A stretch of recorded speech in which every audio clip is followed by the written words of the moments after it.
Hello and welcome to the video. Summer, the time for backyard barbecues, refreshing dips in the pool and discovering horrifying things lurking beneath the surface of your watery oasis. That's right, we're diving deep into the dark side of pool fun with the top 5 things you never want to encounter while swimming. Now you might be thinking, but wait, pools are supposed to be relaxing, fun even. And you'd be right, most of the time. But much like your chances of getting a decent night's sleep after watching this video, sometimes things take a turn for the worse. So, slather on that sunscreen, grab your floaties, and prepare to have your summer ruined, because we're about to cannonball into a cesspool of cringe-worthy pool nightmares. Kicking off our plunge into the poolside abyss is a classic broken glass. Now this might seem somewhat obvious. We've all seen the signs, no glass by the pool, and for good reason. It's not just about avoiding a stubbed toe on the pool deck. That's amateur hour compared to the potential aquatic carnage. Imagine this, you, carefree, doing your best Michael Phelps impression, completely oblivious to the tiny razor-sharp shard of glass lurking beneath the surface. It's a scene straight out of a low-budget horror film, but instead of a masked killer, it's a rogue piece of your Aunt Linda's margarita glass, and it's coming for your feet. And let's be clear, the danger isn't just limited to cuts. We're talking potential infections too. Pool water, as magically delicious as chlorine makes it smell, is not exactly known for its sterile environment. So, that tiny cut on your foot, it could easily become a throbbing, pus-filled reminder of why you should have just stayed home and watched reruns of your favorite show.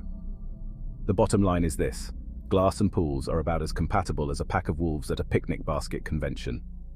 So next time you're tempted to sip your margarita poolside, opt for a plastic cup. Your feet and your sanity will thank you. Alright folks, buckle up because things are about to get real gross. That's right, we're diving headfirst into everyone's favorite pool party foul fecal matter. Look, we're all adults here. We understand that accidents happen, especially when diapers and toddlers are involved. But that doesn't make it any less horrifying to discover a floater in the pool that definitely wasn't part of the inflatable menagerie. And before you think, oh, it's just a little poop, what's the big deal? Let me assure you, it's a very big deal. We're not just talking about the sheer ick factor here, though that alone should be enough to send you running for the hills, or at least the nearest shower. We're talking about serious health risks. Fecal matter is a treasure trove of bacteria, viruses and parasites, all eagerly waiting to hitch a ride on your unsuspecting body and turn your relaxing swim into a one-way ticket to gastrointestinal hell. We're talking diarrhea, we're talking vomiting, we're talking cramps that would make a professional wrestler wince. So next time you see that dreaded brown cloud in the pool, don't just hold your breath and hope for the best. Get out of the water, alert the proper authorities, aka the lifeguard or pool owner, and for the love of all that is holy, encourage everyone to practice proper pool hygiene. A little prevention goes a long way in avoiding a truly crappy pool experience. Moving on from the absolute horrors of the last segment, we arrive at a slightly less horrifying but no less disgusting pool nightmare hairballs. Now, while not inherently dangerous in the same way as, say, a rogue shark, hairballs are the stuff of poolside nightmares for a reason. Picture this. You're gracefully gliding through the water, enjoying the cool embrace of the pool on a sweltering summer day, when suddenly your hand brushes against something slimy. You freeze, your heart pounding in your chest, convinced that you've just encountered some kind of Lovecraftian horror lurking in the depths. But no. Upon closer inspection, it's not a tentacled beast from the deep, but something arguably more disturbing. A tangled, matted clump of hair clinging to your arm like a soggy, unwanted hug. Listen, we get it, we all shed. It's a natural part of life.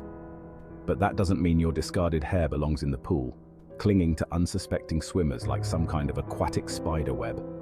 Regular brushing and showering before swimming can help minimize the amount of hair that ends up in the pool. And for the love of all that is good and pure, please use a pool skimmer regularly. Nobody wants to encounter a hair monster on their summer vacation. Let's face it, folks, there's something inherently unsettling about diving into a pool that resembles a witch's cauldron more than a refreshing oasis. Cloudy water is more than just aesthetically unpleasing. It's a giant neon sign screaming, "Swim at your own risk." And trust us, you don't want to gamble with whatever mysteries lie beneath that murky surface. Now, cloudy water can be caused by a variety of factors, from imbalanced pH levels to an overabundance of swimmers. and their accompanying sweat, sunscreen, and dare we say it, bodily fluids. But regardless of the cause, the result is the same: a breeding ground for bacteria, algae, and all sorts of other microscopic nasties, just waiting to turn your pool day into a fever dream. Swimming in cloudy water is essentially the equivalent of playing a game of Russian roulette with your health. You might emerge unscathed, or you might end up with a nasty eye infection, skin rash, or worse. So, next time you approach a pool that looks more like pea soup than a refreshing dip, do yourself a favor and just keep walking. Your body will thank you. And finally, we reach the last stop on our Pool of Horrors tour, and it's a doozy, the dreaded Band-Aid. You know, the one, that beige beacon of someone else's questionable hygiene choices, floating listlessly on the surface, taunting you with its very existence. It's the physical embodiment of the phrase, just because you can't see it doesn't mean it's not there. Now, we're not here to judge. We understand that accidents happen, and sometimes a Band-Aid is necessary to protect a wound. But there's a special place reserved in pool hell for those individuals who decide to forego common decency and basic hygiene, and hop into the pool with their adhesive bandage flapping in the breeze. Listen, we're not scientists, but we're pretty sure that Band-Aids weren't designed for aquatic adventures. They tend to lose their adhesive properties in water, turning them into free-floating projectiles of potential infection. And let's be honest, nobody wants to be the unfortunate soul who ends up wearing someone else's discarded Band-Aid like a soggy badge of dishonor. So please, for the love of all that is good and hygienic, dispose of your Band-Aids properly. The pool and your fellow swimmers will thank you.